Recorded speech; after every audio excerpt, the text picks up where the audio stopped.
Salut Kevin, merci beaucoup de prendre le temps de faire cette petite vidéo avec moi. Est-ce que tu peux commencer par te présenter, nous dire ce que tu fais en freelance et donner un peu de contexte sur ton activité? Yes, bonjour à toi aussi Valentin. Donc moi c'est Kevin, voilà, pour faire un peu du formel, moi j'ai 34 ans, je viens de Belgique, je pense que ça s'entend.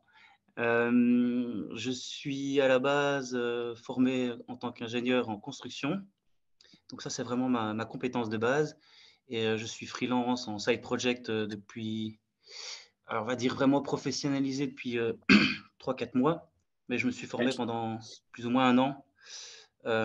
Avec des petites missions par-ci par-là, mais rien de très officiel non plus.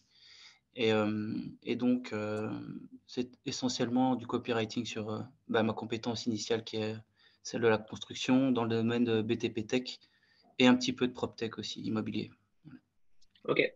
Donc, toi, effectivement, tu es sur une activité en parallèle de ton job salarié Yes, euh, ouais. et tu as déjà eu l'occasion de faire quelques missions et de facturer un peu de chiffre d'affaires, c'est ça? Ah ouais, ouais, pas grand-chose.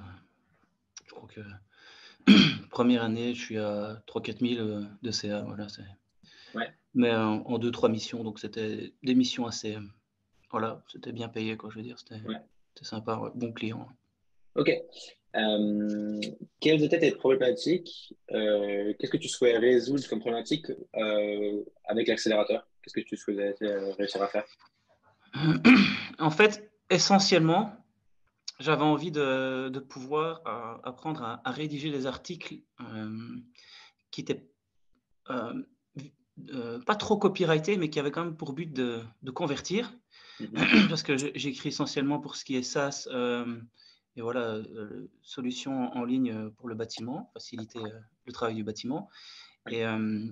j'avais pas envie que ce soit des articles trop informatifs, hem et je voulais aussi que ça ait un caractère, voilà, de conversion et d'un autre côté, quand on se forme que au copywriting, on n'est pas vraiment on peut rédiger des articles, mais on n'est pas spécialement bon. En tout cas, moi, je me trouvais pas très bon là-dessus et j'avais Ouais. besoin d'un appui là-dessus.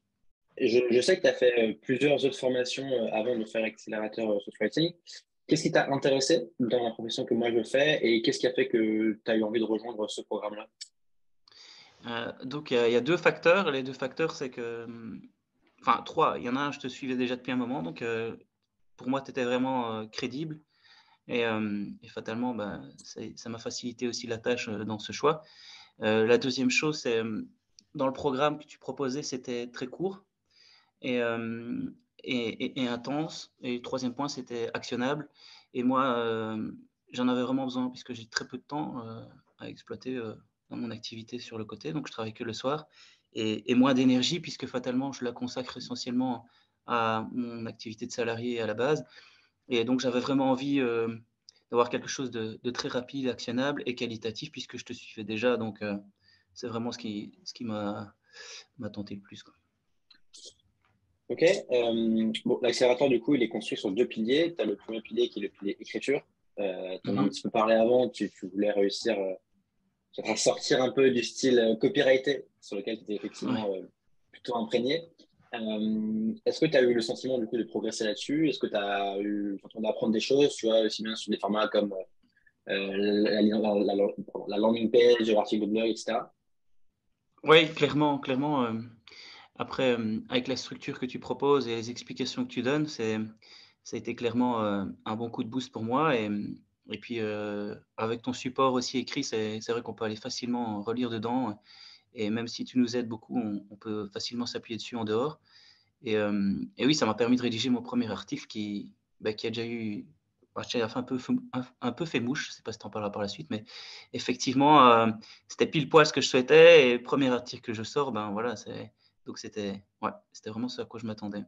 Et bah, du coup, parle-nous juste Ah, j'ai de. fait la transition en fait. Ouais, c'est très bien. Mais ouais, voilà, donc dans la formation, il y a effectivement, plusieurs modules, enfin, je vais dire plusieurs choses à réaliser, dont, la rédaction d'un article. Et effectivement, je me suis basé sur un article, qui s'appuie sur mes compétences et puis je l'ai publié, je l'ai rédigé, et je l'ai publié sur LinkedIn et il n'a pas eu énormément de vues, mais je pense pas que ce soit le but. C'était vraiment de toucher, la cible Et voilà, je pense qu'il y a une quinzaine, une vingtaine de vues. Et dedans, bah, il y a une personne qui m'a recontacté, qui a pris contact avec moi, qui m'a demandé, voilà, on s'est découvert et il a demandé si j'étais capable de pouvoir rédiger un lead magnet pour lui. Génial. Donc voilà, ouais, très content. Donc, ça débouche sur une mission. Trop bien. Ouais. Du coup, transition vers le pilier numéro 2 de l'accélérateur, c'est la partie business. Ouais. Là, pareil, donc, tu on a abordé des questions de positionnement, de prospection. Est-ce que tu as le sentiment pareil, d'avoir progressé, d'avoir appris des choses là-dessus aussi?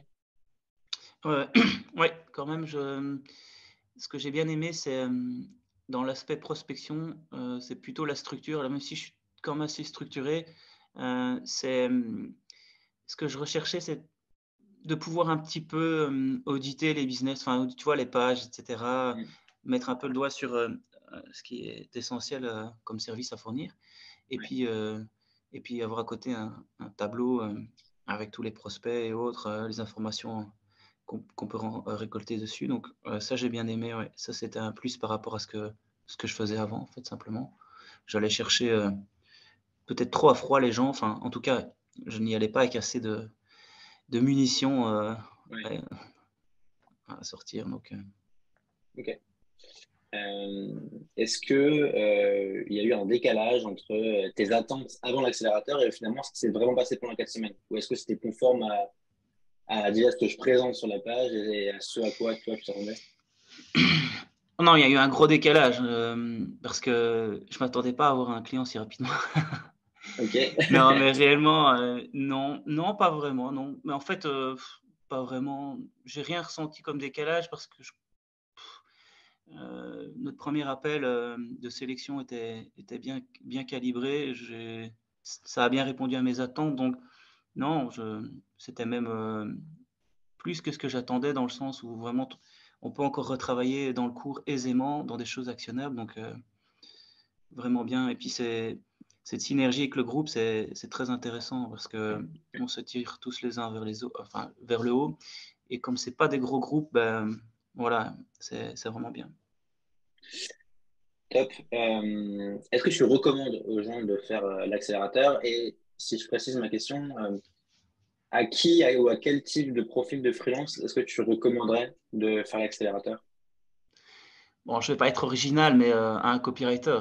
Parce que de tout ce que je vois dans le copywriting, c'est vraiment axé vente-vente. Et j'ai mis le doigt sur le fait que j'écrivais beaucoup, pas pushy, mais c'est vrai que quand tu commences à écrire des articles, tu te rends compte que tu as encore cette petite patte du copywriter. Et Mm. quand tu te le fais relire ou même tu relis, tu dis, mais c'est vrai que c'est peut-être trop vendeur, même si le but c'est de faire passer à l'action la personne. Donc je conseillerais peut-être plus ça à un copywriter qui est peut-être trop dans le copywriting depuis un moment et qui a envie d'offrir des services de rédaction d'articles. Moi, c'est ce que je cherchais à offrir à mes clients puisque c'est un domaine où Contech, etc., bah, les blogs sont courants et les articles Ouais. sont fort demandés. Ok. Et donc, est-ce que de manière générale, tu recommandes de faire l'accélérateur? Est-ce que cette expérience, selon toi, est de qualité? Je dois vraiment réfléchir à ça ou ben oui, clairement, je le recommande. Moi, j'ai déjà pu en parler, même brièvement à d'autres personnes, d'autres formations. Ok. Donc, ouais, ouais, clairement. Top. Et pour finir, dernière question, est-ce que tu as un conseil pour les personnes qui vont faire l'accélérateur là, en janvier, enfin, dans les prochaines sessions, pour bien se préparer, en tout cas pour bien réussir? Euh, ouais, moi, ce que j'ai bien aimé, c'est qu'avant de commencer la formation, enfin, si oui, formation, l'accélérateur, c'est que tu envoies déjà des mails de préparation. Il y a un ou deux mails, je ne sais plus trop. Moi, ça m'a vraiment, vraiment aidé parce que je sais que par le passé, je suis arrivé dans des formations où j'ai j'ai peut-être pas tout de suite accroché, puis j'ai vite été à la traîne. Et puis de fil en aiguille, bah, j'ai peut-être pas complètement exploité les formations. Ici, tu prépares déjà les gens. Et moi, j'avais cette compétence en construction, je n'arrivais pas à voir comment l'exploiter. Et tu avais déjà envoyé un mail bah, sur comment faire bien s'imprégner du milieu, du marché, essayer de le comprendre. Et donc, j'ai pu directement entrer à fond dans la formation. Donc là, je me suis pas senti du tout perdu. Donc, moi, ce que je conseillerais, c'est effectivement, c'est de ne pas attendre le premier jour de la formation et c'est directement commencer à s'imprégner du milieu parce que on y va à fond tout de suite. Surtout pour les gens qui n'ont pas beaucoup de temps, parce que si on commence à réfléchir à ah bon, Valentin Oui. nous parle de rédiger un article, ah, je vais faire quoi, alors que on aurait pu très bien tout préparer avant, parce que tout va très vite, et c'est Ouais. ce qui est aussi intéressant dans l'information, quoi. Ouais, c'est pour ça aussi que j'essaie au maximum de prévoir un petit peu entre le moment où tu t'inscris et le moment où ça démarre vraiment. Tu vois, il y a souvent au moins un mois. Ouais, il y a Euh, largement le temps, hein. et donc, c'est pour ça que c'est très important de commencer à réfléchir à tout ça, de commencer à mettre en place des choses. Et pour que le jour où quand l'accélérateur démarre, OK, on y va, on fonce. Il y a des réflexions qui sont en place. Il y a encore des questions, parce qu'évidemment, je ne peux pas y répondre avant. Mais au moins, tu es déjà mature sur certains sujets et ça file, quoi. Et dans ton cas, tu es typiquement dans la personne qui a un profil rare, avec une expérience, des connaissances d'une industrie de base. Et le but, ensuite, c'est de se demander comment est-ce que tu peux utiliser ça au mieux pour trouver des missions en freelance, quoi. Ouais, clairement, et je pense que c'est un autre point aussi là-dessus, heu, bah, pas que tu insistes parce que tu laisses quand même de la liberté, mais tu mets quand même fortement en avant que, c'est vraiment bien de pouvoir, s'appuyer sur ses compétences. On voit bien, enfin, je pourrais pas la citer Marie, mais je suis sûr qu'elle aussi, Ouais, ça va être au top pour elle parce qu'elle a une compétence rare ouais. et donc voilà. Trop bien. Merci beaucoup, Kevin. Merci à toi aussi et c'était avec plaisir.